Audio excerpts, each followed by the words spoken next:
రాష్ట్రంలో 3 లక్షల ఎకరాలకు కావలసిన డ్రిప్ పరికరాల కోసం రైతులు రిజిస్టర్ చేసుకున్నారని చెప్పారు హార్టికల్చర్ డిపార్ట్మెంట్ అధికారులు. ఇందులో 1,70,000 ఎకరాలకు ఇప్పటికే అందించామని చెప్పారు. ఇంకా కావాల్సిన రైతులు రిజిస్టర్ చేసుకోవాలని సూచిస్తున్నారు.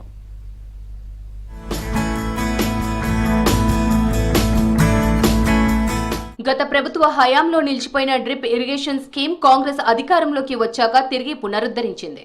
ముఖ్యంగా ఉద్యాన పంటలను దృష్టిలో పెట్టుకుని రైతులకు ఈ పథకం అందిస్తోంది. మొదట్లో కేవలం ఆయిల్ ఫామ్ సాగు చేస్తున్న రైతులకు మాత్రమే అందించారు.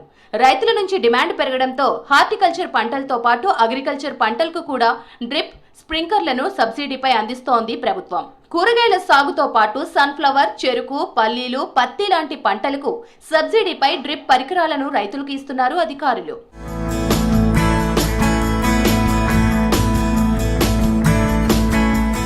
రెండు 2024-25 ఆర్థిక సంవత్సరానికి గాను ప్రభుత్వం 438 కోట్ల 21 లక్షలకు అప్రూవ్ ఇచ్చింది. ఈ ఏడాదిలో 3 లక్షల ఎకరాల కోసం రైతులు డ్రిప్ కోసం రిజిస్టర్ చేసుకున్నారు. వీరిలో 1,70,000 ఎకరాలకు ప్రభుత్వం సబ్సిడీ అందించింది. ఇన్స్టాలేషన్ ప్రాసెస్ కూడా కొనసాగుతోంది. కేంద్రం 55%, రాష్ట్రం 45% డ్రిప్ పరికరాల కోసం సబ్సిడీ అందిస్తున్నారు. కేంద్ర ప్రభుత్వం నిర్దేశించిన ప్రకారం సెంట్రల్ షేర్ 122 కోట్ల 95 లక్షలు, రాష్ట్ర వాటా 81 కోట్ల 96 లక్షలు ఇస్తోంది.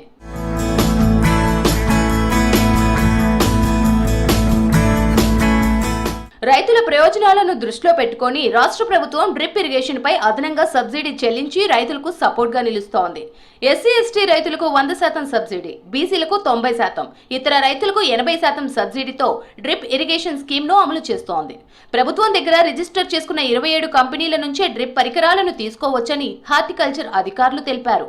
ఈ ఆర్థిక సంవత్సరం మార్చి వరకు రైతులు డ్రిప్ కోసం దరఖాస్తు చేసుకోవాలని సూచించారు హార్టికల్చర్ డైరెక్టర్ షేక్ యాస్మిన్ బాషా. బిందు సేద్యం ఏదైతే ఉందో దానికి సంబంధించి స్కీమ్లో ఈ సంవత్సరం అంటే 24-25కి సంబంధించి 3 లక్షల మంది రైతులు ఆల్రెడీ రిజిస్టర్ చేసుకోవడం జరిగింది.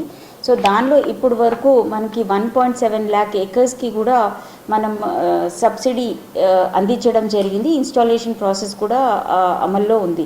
ముఖ్యంగా మనం చూసుకుంటే బిందు సేద్యంతో చాలా లాభాలు ఉన్నాయని రైతులకి తెలుసు. బట్ మళ్ళీ ఒక్కసారి రీఇన్స్టేట్ చేస్తూ ముఖ్యంగా వాళ్ళకి కలుపు సమస్య ఏదైతే ముఖ్యంగా ఉంటుందో దాన్ని మనం అరికట్టవచ్చు. దాంతోపాటు ప్రతి చుక్క నీరు కూడా యూటిలైజేషన్ అయ్యేటట్టు ఉంటుంది. డ్రిప్ ఇరిగేషన్ ద్వారా తక్కువ పంటలకు తక్కువ నీరు వినియోగించవచ్చని అంటున్నారు అధికారులు. సాంప్రదాయ పద్ధతిలో పోలిస్తే 30-70% వరకు నీరు ఆదా అవుతోందన్నారు. ఎరువులు, నీటి వినియోగం, కూలీల ఖర్చు కూడా తగ్గడంతో రైతులకు ఆర్థిక భారం తగ్గుతుందంటున్నారు అధికారులు.